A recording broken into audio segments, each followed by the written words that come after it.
Très chers amis, nous allons reprendre l'étude dans Shmuel Bet, chapitre 23. Un chapitre assez compliqué. Ve'ele divrei David aharonim. Voici les propos de David, les derniers propos de David. Qu'est-ce que ça veut dire les derniers propos de David? Ça veut dire les dernières paroles de David qui ont été dites avec l'inspiration du roi HaKodesh. Et c'est une shira. Rashi nous dit la dernière prophétie de David. La première prophétie, c'était la shira que nous avons étudiée au chapitre 22. Et ensuite, nous avons donc cette deuxième shira du chapitre 23. La précédente, David l'a récitée régulièrement, à chaque fois que l'on ressentait le besoin. Et celle-ci, donc, c'est une ultime prophétie.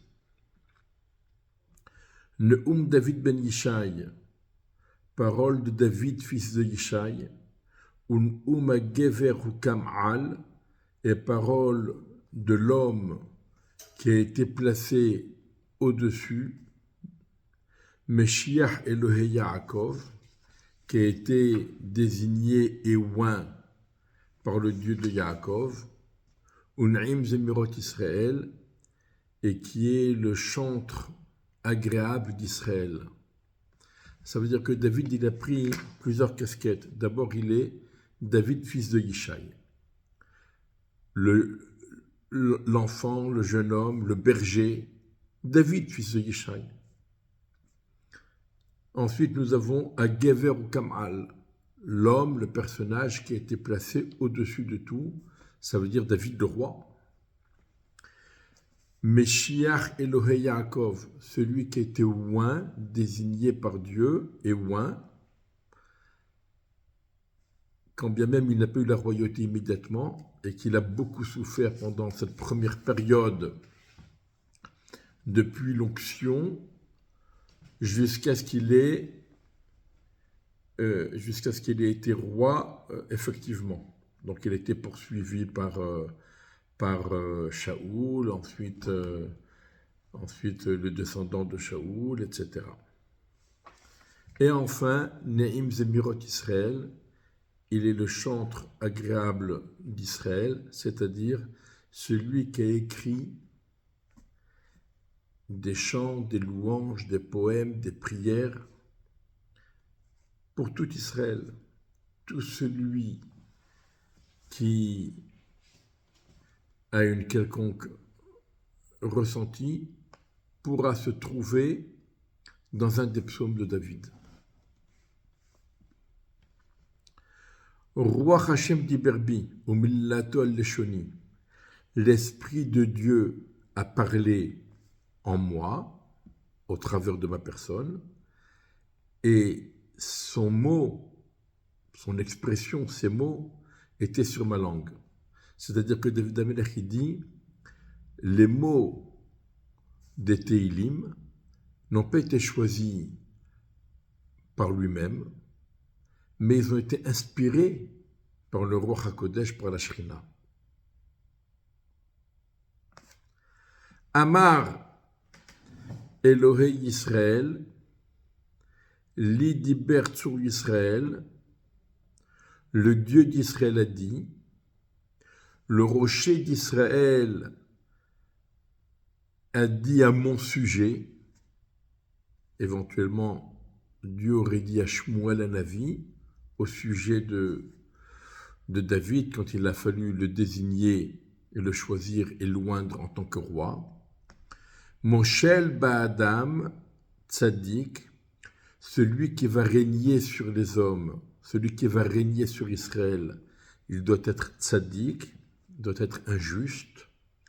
Moshel Yirat Elohim, il doit gouverner par la force de la crainte d'Hachem. Et lorsque le roi celui qui règne et qui gouverne, il est tzaddik et il a la crainte d'Hachem, alors il impose cette Yirat Hachem à tous les Bnei Israël. Or Boker Yizrach Shamesh, alors ce verset peut être compris de différentes façons. Alors on va voir.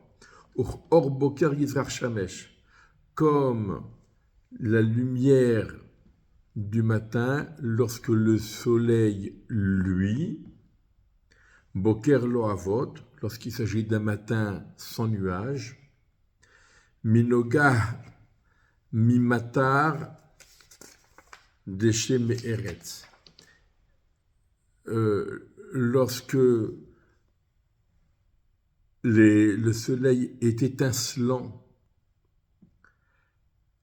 grâce à la rosée qui se trouve sur les herbes, la verdure qui recouvre la terre. Donc, lorsque c'est le matin, il y a de la rosée, il y a des perles de rosée, et le soleil, lorsque c'est un matin sans nuages, et le soleil brille et ça scintille de partout. Il y en a qui expliquent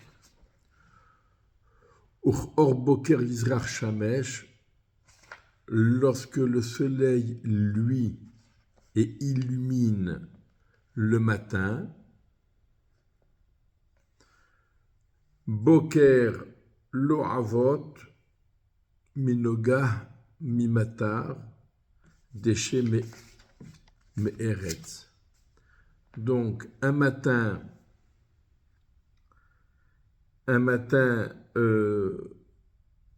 sans nuage. Alors le matin sans nuage, alors de la luminosité et de la rosée,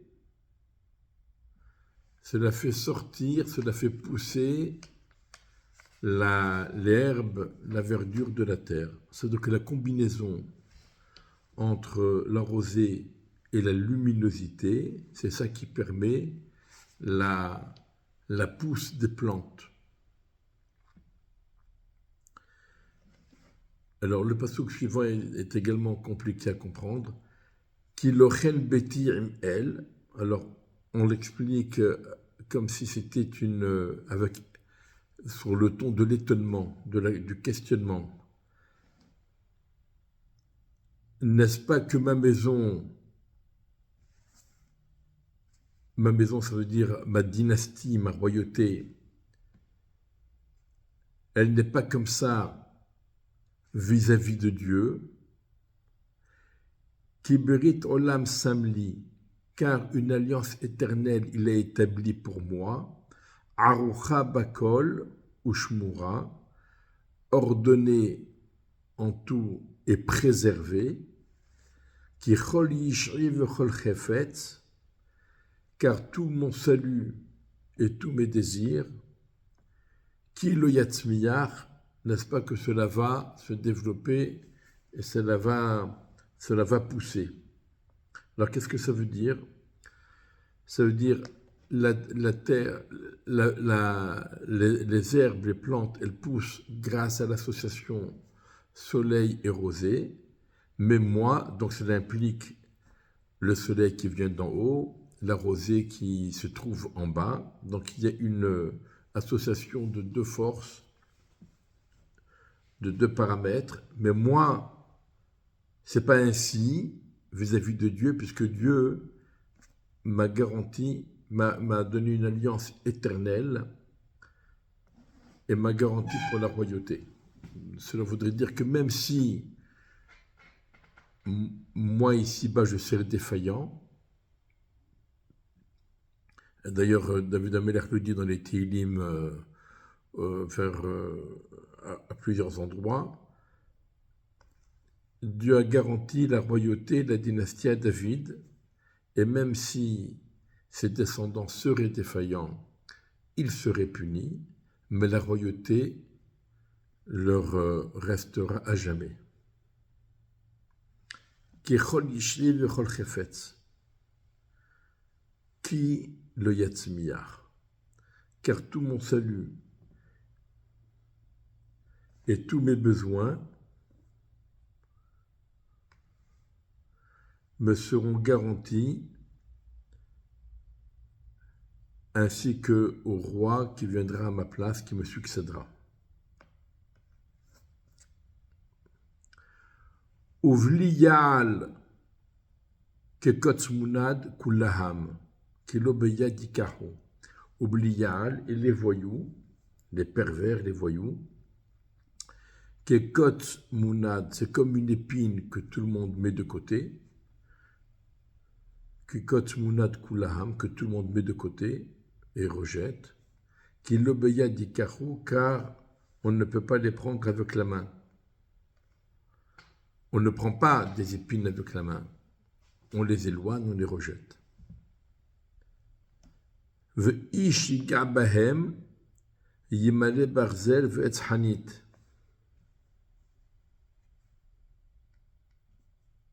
Et quelqu'un qui voudrait toucher, être en contact avec ces épines, ou bien avec les voyous qui ressemblent aux épines, eh bien il doit au préalable se protéger. Donc Yimale Barzel, il doit se remplir de métal, il doit prendre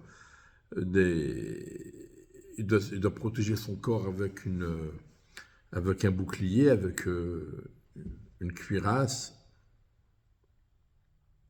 Et il doit prendre Etz Hanit, il ne peut pas prendre même la main, il doit prendre des outils, le bois d'une lance. Uvaesh Sarof Yisarefu Bashavet. Et ces épines-là, donc les voyous, on doit les brûler par le feu. Bashavet, et c'est ce qui est décidé lorsque Dieu juge, lorsque Dieu est assis sur le trône de la justice. Voilà, ça c'est la première partie du chapitre. Elle est compliquée, il y a le commentaire de Rashi, le commentaire de Metsuda David, le Malbim, le Radak, et il faut faire la synthèse entre tous ces commentaires. Comme tous les passages poétiques, c'est un passage qui est compliqué. Et ensuite, on passe à la deuxième partie du chapitre, la liste de tous les grands guerriers qui ont accompagné David au cours des différentes étapes de sa vie. Et les Shemot HaGiborim, Machal David, aussi le nom des Giborim, des héros, des grands guerriers qui ont accompagné David, qui ont entouré David. Yoshev Bashevet Tarkemoni. Alors, Yoshev Bashevet,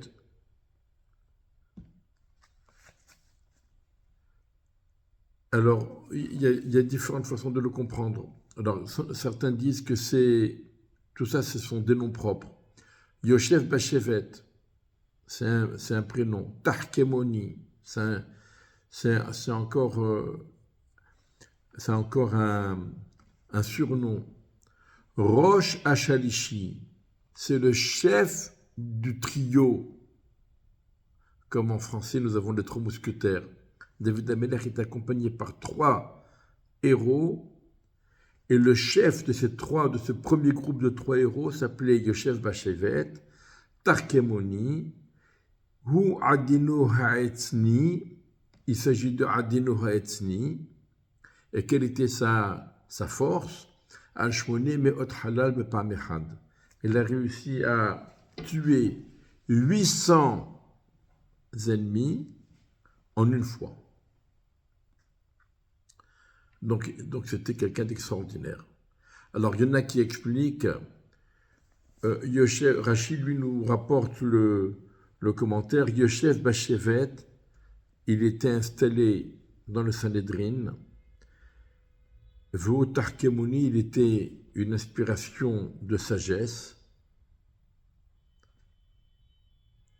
Il était donc le chef dans la Chokhma, la sagesse, Bagvoura, dans la puissance.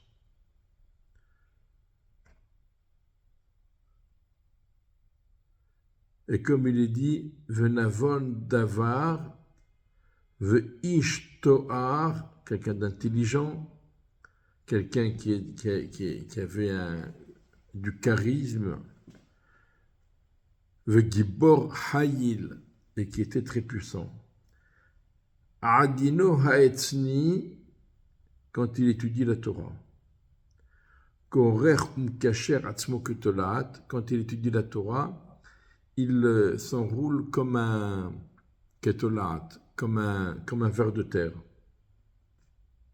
Et quand il sort en guerre, il était dur comme un tronc d'arbre. Et il tuait 800 ennemis d'un seul coup. Alors, donc, d'après ce commentaire qui est rapporté dans la Gemara, il s'agit de David Amelech lui-même. Et David Amelech, bien sûr il avait ses gardes du corps, ses gardes rapprochés, ses conseillers, etc. Mais tout d'abord, il se protégeait lui-même, il faisait attention à lui-même. Ça, c'est premièrement. Deuxièmement, on voit ici que la grandeur des guerriers de David Amelech, ce n'était pas uniquement leur force physique, mais c'était également leur puissance en Torah. La puissance physique et la puissance dans l'étude de la Torah. La Gemara rapporte également Yoshev Bashevet Tarkemoni. Quand David Amelech étudiait la Torah, il ne s'assied pas sur un trône devant son maître, mais son maître était assis sur les coussins et lui, il était assis par terre à même le sol, comme un ver de terre. Donc, et quand bien même lorsqu'il sortait en guerre, lorsqu'il sortait du Beth Midrash pour assumer ses fonctions de roi, alors il était un homme très puissant et très dur, mais quand il venait pour étudier la Torah, il faisait preuve d'une humilité extrême comme un ver de terre. Comme il est dit dans le pasuk, Vanochi tolaat velo ish. Cherpat adam bzuyam. David Amelech se considérait comme un vermisseau et non pas comme un personnage. Cherpat adam bzuyam, ça veut dire il se considérait comme le dernier des rejetons. Alors, Vaharav El-Azar ben Dodo ben Ahochi, Bishlosha Giborim, Aim David Becharefam Bapelishtim, Nesu Sham la Milchama, Vaya'alu Ish Israël. Alors, et ensuite, après donc ce premier personnage, il y avait El-Azar ben Dodo, ben Ahochi. Et parmi les 3 guerriers qui accompagnaient David et qui étaient au premier plan, donc le premier trio proche de David, eh bien, il faisait partie donc de ce trio. Becharfam Bapelishtim, quand ils ont bravé les Pelishtim, qui s'étaient rassemblés pour faire la guerre, Vaya'alu Ish Israël, et que tous les bénis Israël s'étaient enfuis, tellement ils avaient peur. Et eux, ce trio, ils ont fait face aux Pelishtim. Où Cam, il s'est levé, Vayach Bapelishtim, et il a frappé les Pelishtim, Ad Kiyag'a Yado, jusqu'à ce que sa main s'est fatiguée. Vatidbak Yado el Herev, sa main s'est collée, s'est attachée à l'épée. Alors, soit parce qu'il y avait tellement de sang, le sang ça colle, et donc il n'arrivait plus à détacher sa main de l'épée parce qu'elle était collée par le sang, soit parce que sa main était tellement fatiguée, il avait comme une crampe dans les mains, il n'arrivait plus à faire des mouvements pour se détacher de l'épée. Tellement il avait manipulé l'épée pour frapper les Pilishtim et se débarrasser d'eux. Vaya Sachem Teshua Gedola Bayamaou, et Dieu a accordé ce jour-là un grand salut. Veham Yashuva Harav Pachet, et le peuple est ensuite venu à sa suite, mais c'était uniquement pour dépouiller les cadavres et pour prendre le butin, parce que la guerre, elle était finie, c'est lui qui avait tout fait tout seul. Ve'aharav, et après lui, Shamma ben Agé Harari. Shamma ben Agé Harari, Harari c'est un nom, ou bien c'est le montagnard. Ve'yasfu Pelishtim Lahaya. Les Pelishtim s'étaient rassemblés comme des garnisons d'animaux sauvages. Il y avait là-bas une parcelle de terrain. Melé Aadashim, elle était pleine de lentilles. Et le peuple s'était enfui à cause des Pelishtim. Et lui, Shama ben Agé Harari, il s'est maintenu, il a campé sur ses positions en plein milieu de la parcelle. Vayatzileha, il l'a sauvé. Vayachet Pelishtim, il a frappé les Philistins. Vayas Adonai Teshua Gedola, et Dieu a accordé un grand salut. Et là, nous abordons un passage qui est très commenté donc dans la Gemara. Alors regardez, Vayeredu Shlosha Masheloshim Rosh. Donc, 3 parmi les 30, donc on avait les 3 premiers. Et ensuite, nous avons un groupe de 30. Et dans ce groupe de 30, il y avait 3, le premier trio. Donc le premier trio qui est à la tête du groupe de 30, ils sont descendus. Vayavohu el Katsir el David, ils sont venus à l'époque de la moisson auprès de David. El Ma'arat Adullam, dans la grotte de Adullam. Donc David Améler se trouvait dans cette grotte-là. Vechayat Pelishtim Hona Bemek Rephaim, et les garnisons de Pelishtim campaient dans la vallée de Rephaim. David Az Bametsuda, et David se trouvait à ce moment-là dans la forteresse. Umatzav Pelishtim Az Betlahem, et la position des Pelishtim se trouvait à ce moment-là à Betlahem. N'oublions pas que David Améler est originaire de Betlahem. Vayit Ave David Vayomar, et David a ressenti un besoin, un désir, et il a dit Mi yashkeni mayim mi bor Betlehem asher bashar, qui va me donner à boire du puits qui se trouve à Bethléem, à la porte de la ville. Donc, David Améler ressent un besoin de boire un verre d'eau de ce puits qui se trouve à l'entrée de Bethléem. Il n'a rien demandé, mais apparemment, il éprouve ce besoin. C'est comme on dirait aujourd'hui la Madeleine de Proust, ou on dirait le beignet de Hanouka. Et bien pour David, c'était un verre d'eau du puits de Bethléem. Et alors, Vayivkeou Sheloshet Agiborim Bemachane Pelishtim, ces 3 grands guerriers, donc les 3 grands guerriers, on ne parle pas des 3 premiers qu'on a cités au tout début, on parle des 3 grands guerriers qui sont à la tête du groupe de 30. Alors, ces 3 grands guerriers ont fait une brèche dans le campement des Pelishtim.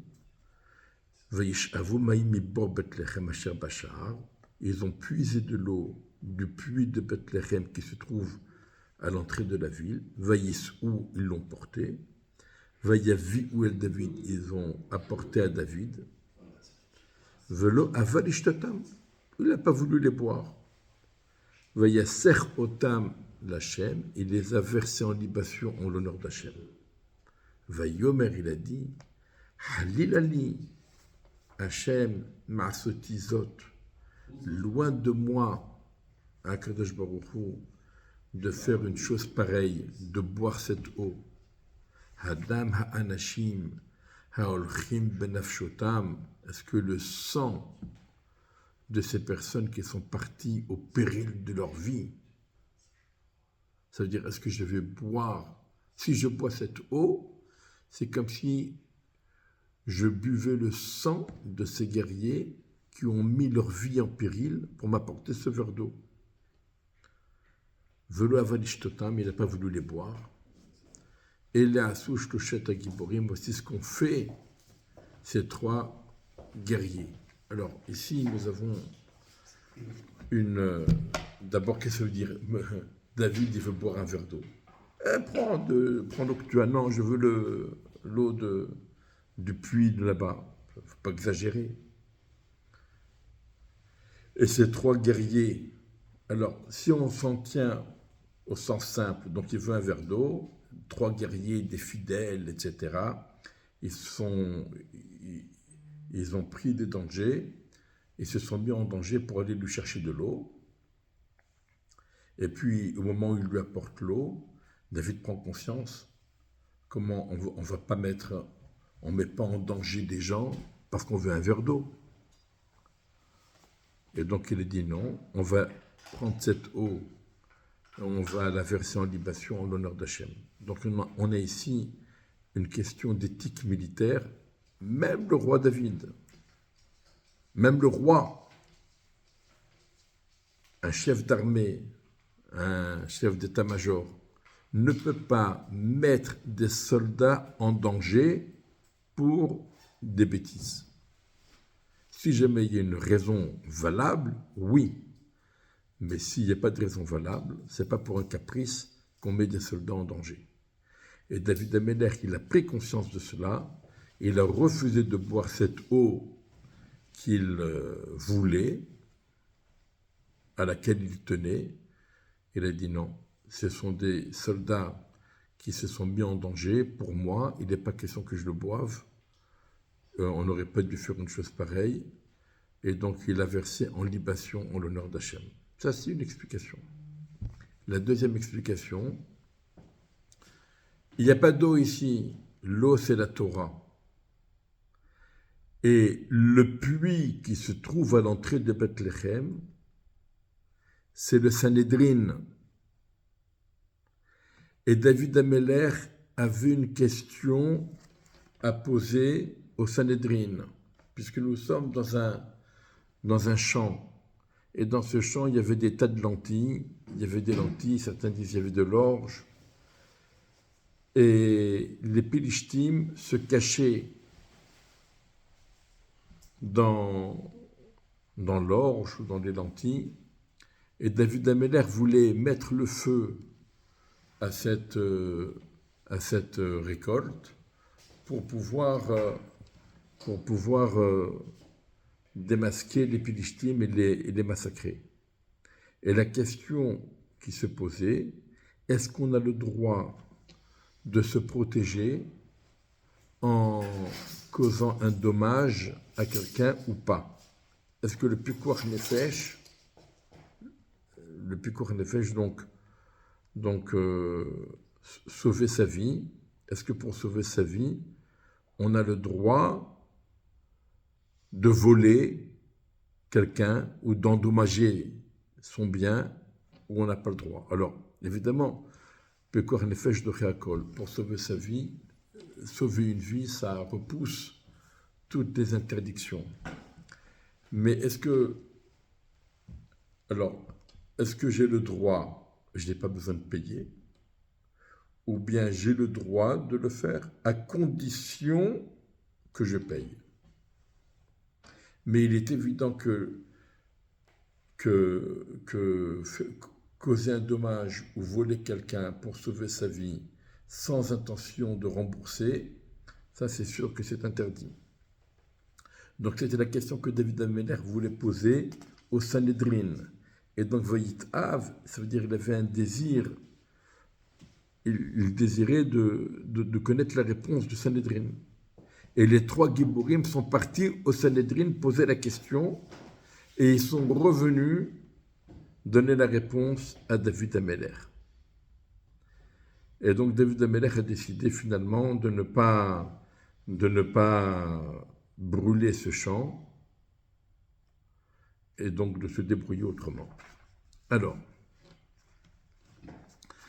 et ensuite nous avons Va'avishai Achi Yoav ben Tserouya, Avishai, le frère de Yoav ben Tserouya. Donc Yoav ben Tserouya, c'est le chef d'armée de David, mais à l'époque de David Amelech, le chef d'armée n'est pas simplement un militaire, mais c'est comme on dirait pour Yosef, c'était le second du roi.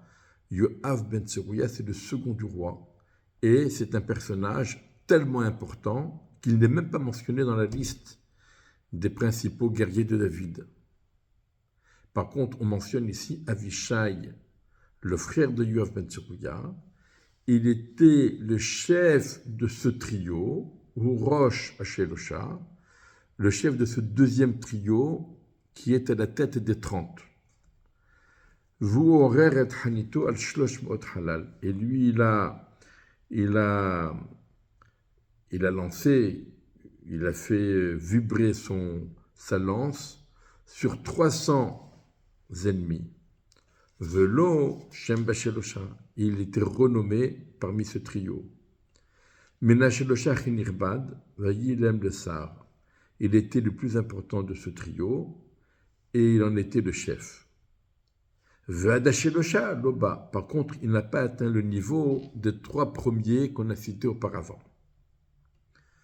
Uvnayahu ben Yoyada ben Ishai, Rav Pe'alim Mikabtiel. Et ensuite, on mentionne Benayahu ben Yehoyada, ben Ishai, Rav Pe'alim, Mikabtseel. Huiket Shne Ariel Moav. Il a frappé les 2 Ariel Moav.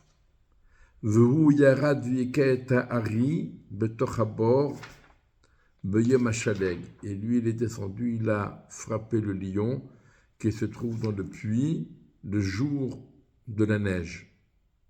Alors ça, ce pasouk, c'est un pasouk énigmatique. Alors ici, il s'agit, on sait bien, on a reconnu Benayahu ben Yehoyada, ben Ishai, Rav Pe'alim, Mikavtiel. On sait qu'il s'agit, alors on reconnaît là le nom de tous les livres qui ont été écrits par celui qu'on appelle communément le Ben Ishai, le Rav Chaim David de Bagdad. Alors comment ça se fait? Quel est le rapport? Alors ici, on nous présente ce personnage comme un grand guerrier. Mais dans la Gemara, il y a une Gemara dans Brachot, il y a une Gemara dans Gittin. Et dans la Gemara, il est présenté comme un grand sage. Rosh Kereti Vapeliti, il faisait partie des Kereti des Peliti, c'est-à-dire ceux par la bouche duquel la halacha était tranchée. Donc ce personnage a une double casquette. D'abord, c'est un grand guerrier, et deuxièmement, c'est un grand sage. Et il semblerait de la Gemara, il ressortirait de la Gemara que c'est un grand sage qui avait accès, aujourd'hui on dirait ça communément, et pour simplifier, on dirait un grand Mekoubal. Et justement, le Rav de Bagdad, communément appelé le Ben Ishai, il raconte qu'il s'est rendu à la tombe, là où est enterré ce grand personnage, et à ce moment-là, il a senti une connexion avec Sen Neshama. C'est pour cela que tous ces livres, il les a appelés au nom de ces personnages tels qu'ils sont mentionnés dans ce verset. Et donc la Gemara nous dit, il a frappé les 2 Ariel Moav. Que ça veut dire? Que ça veut dire 2 Ariel Moav? Ça veut dire que Ariel, c'est le nom du Beth Amikdash. C'est une façon de nommer le Beth Amikdash. Et aussi bien à l'époque du premier Beth Amikdash qu'à l'époque du deuxième Beth Amikdash, il n'y avait pas de personnage qui soit à sa hauteur dans la Torah. Et il a frappé le Hari, le lion, dans le puits le jour de la neige. Ça aussi,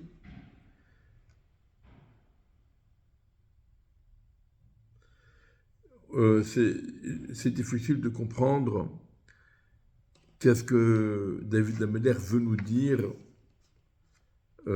par rapport à ça.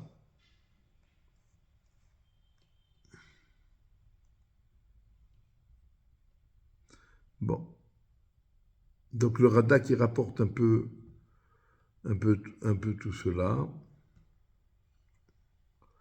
Alors on continue. Et il a frappé un Égyptien,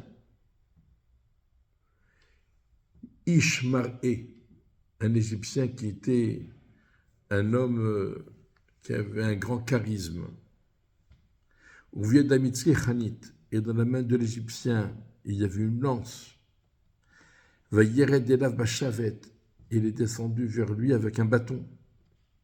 Vayigzol et Khanit, il a volé, il s'est emparé de la lance de l'Égyptien. Donc il s'est emparé de la lance qui se trouvait dans la main de l'Égyptien. Vayargo Bahanito, il l'a tué avec sa propre lance. Et Asa Benayu Ben Yoyada, Veloshem Bishlosha Giburim. Voici ce qu'a fait Benayu Ben Yoyada, et il était renommé parmi ces trois héros.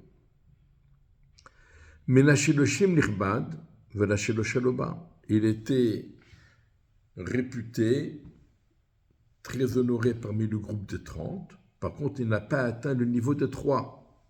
Vaïsimeu David El Mishma'ato, et David l'a placé, l'a nommé El Mishma'ato, donc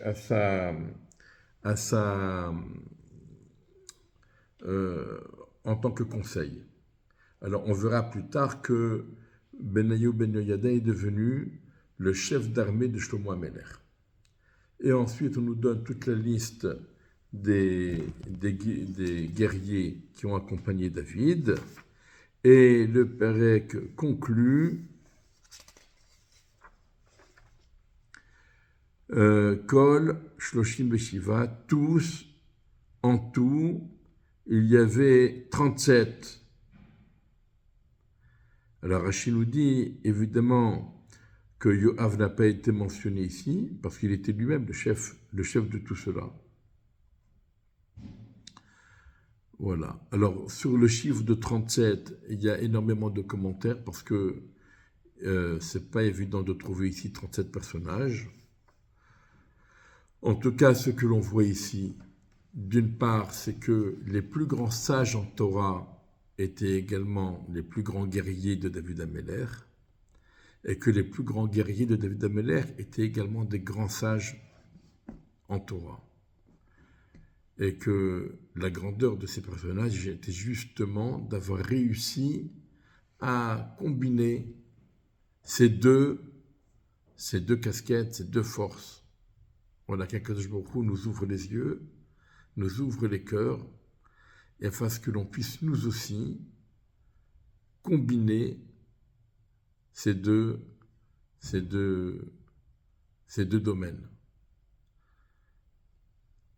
Et par le sceau de David Ameller, qu'Akadosh Baruch Hu nous envoie Mesher Tzidkenu, et nous rassemble tous dans le Beth Amikdash pour le servir et pour étudier la Torah au mieux.